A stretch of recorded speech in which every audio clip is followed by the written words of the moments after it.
Starting with you. I'm making the statement right now. The only team I don't think the Lakers can beat is Denver. Denver is the best team of that. There is no question. But you give the Lakers a matchup with OKC, who is young and inexperienced. You give them a matchup with Minnesota with the injury to Karl Anthony Towns. I'm telling you right now, I like the Lakers to advance, and I think if they get on the other side of the bracket from Denver, we could see them deep into May again this year. What do you think, Austin? Listen, barring no injury, I agree with you. This is a team that has vast playoff experience. When we talk about even LeBron James and Anthony Davis alone, we've seen this duo go to the mountaintop and win a championship, even if it was in the bubble. We saw them last year get all the way to the conference finals. They have a wide variety of good role players around them that have stepped up. Look at last night, for example. D'Lo, Hachimura, Austin Reeves, all these guys in double digits. They have guys who can come off the bench and score. When you look at the teams that are at the top of the West, when we talk OKC, Minnesota, these are young teams who don't have that experience. These are teams that anybody and everybody, I think, sees the Lakers being able to compete, not only compete, but beat. The only team ahead of them that we know that they cannot beat is Denver. So as long as they don't match up with them, and if they're able to get out of this play-in, I think the Lakers could make a realistic run back to the conference finals. Here's what it reminds me of a little bit. I'm thinking back to last season, and this is not to disrespect what OKC has done. They've had an incredible year, and SGA is a legit MVP candidate. But last year, remember, all we talked about was who's going to get to play Sacramento. Who's going to get to play Sacramento because they're so inexperienced? And you know what? An aging Golden State Warriors team wound up drawing them in the first round and beat them in that first round.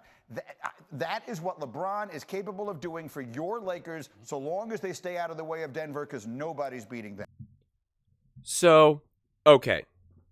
Let's be really honest and upfront here, because first off, the Warriors were able to pull that series off, but one, they needed some luck, okay, on multiple times.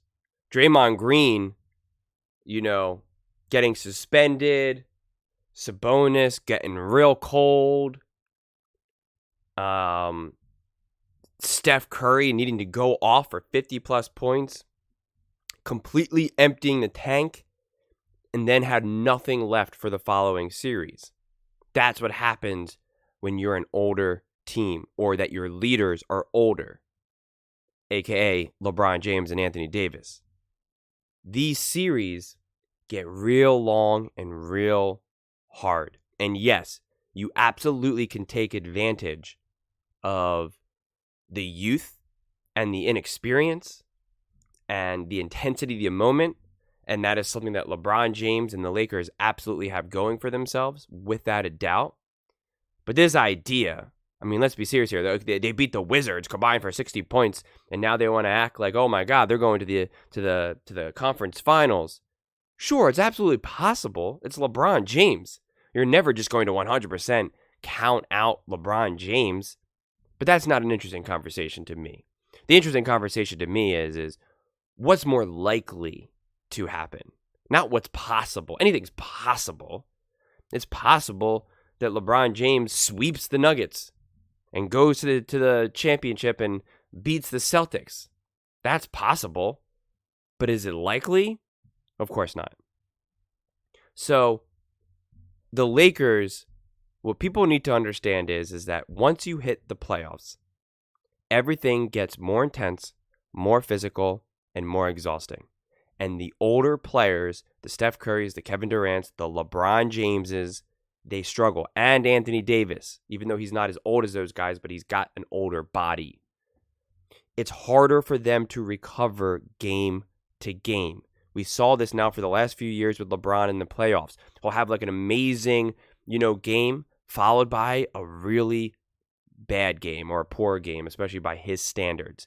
Anthony Davis has a great first half and then does nothing in the second half. They don't have the needed stamina.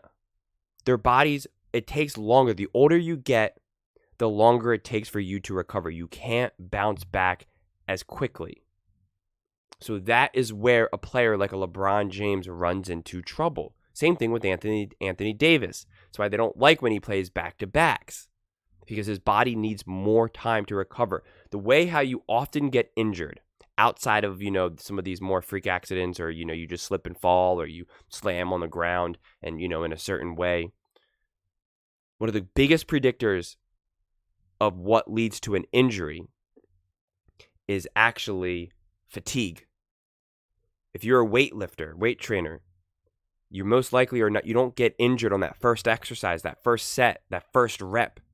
It's always near the end when your muscles are most fatigued because they're not recovered. They're technically the most compromised. That's why we see this again and again and again. People always get injured when they're skiing on the last run. It's always that last run. Or if you're balling and playing basketball and you're playing pickup, it's always, someone always twists their ankle, gets injured in the very end when there's only like about 10 more minutes, last game, last few points, then you all are going home.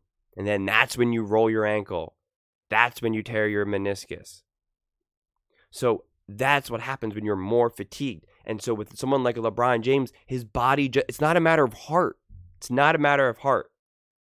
They just can't handle it. So once they hit the playoffs, that realization will set forth. It will come to fruition because that is what has been happening to LeBron James these last few years. All we do is have to use the last few years as a predictor of what happens. And that's what has consistently happened for LeBron James.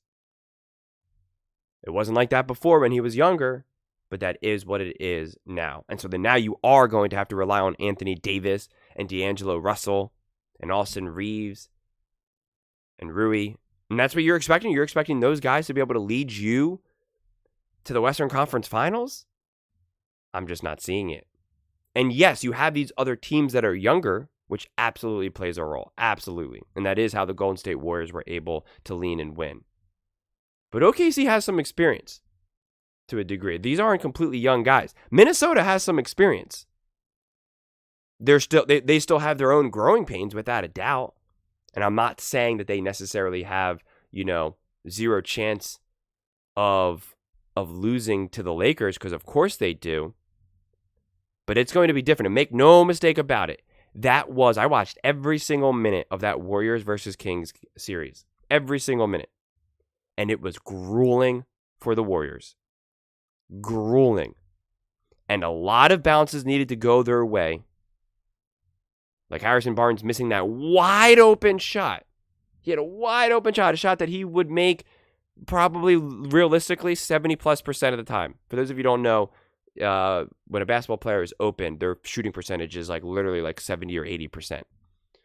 It just only bounces out when you have a hand in your face. And that's why then it drops down to say like 40% or, wherever you are on the court. But he was wide open, had that shot, absolutely could have hit it. And it just didn't go. It just didn't fall. And they would have lost the game. I forget which game that was. It was like game 5 or 6. I forget exactly. And that's the difference between winning and losing the whole series. Literally the difference. So this idea that they can just be able to take advantage of that is not a guarantee. It's just not. Not to mention, what helps to slow an older team is the 3-ball. And at that time, the Warriors had the 3-ball in Steph Curry. I know LeBron James has gotten better at the 3-ball, but he is no Steph Curry. Let's be real here. So that's the trouble that the Lakers run into. I think they have a long journey ahead to them. I would be personally shocked if they made it to the Western Conference Finals, but I'm not saying it's impossible. But again, the discussion of whether or not what's possible, that's not interesting to me. It's what's likely to happen. And the Lakers reaching the Western Conference Finals, to me, is unlikely. But those are just my thoughts. I would absolutely love to hear yours. Please let me know what you're thinking in the comments below. I read every single comment, so whether you agree with me or disagree with me, either way, let's get into some discussions, let's get into some fights, but ultimately, let's just have some fun. And please do consider subscribing. We are building an amazing community here, and I would absolutely love to see you part of it. I want to build something that we all genuinely feel connected to, something that we're really excited to be part of, and I think we're well on our way to doing it. And please don't forget to give this video a thumbs up, as it really does help with the visibility and the algorithm. Thank you so much, and see you next time.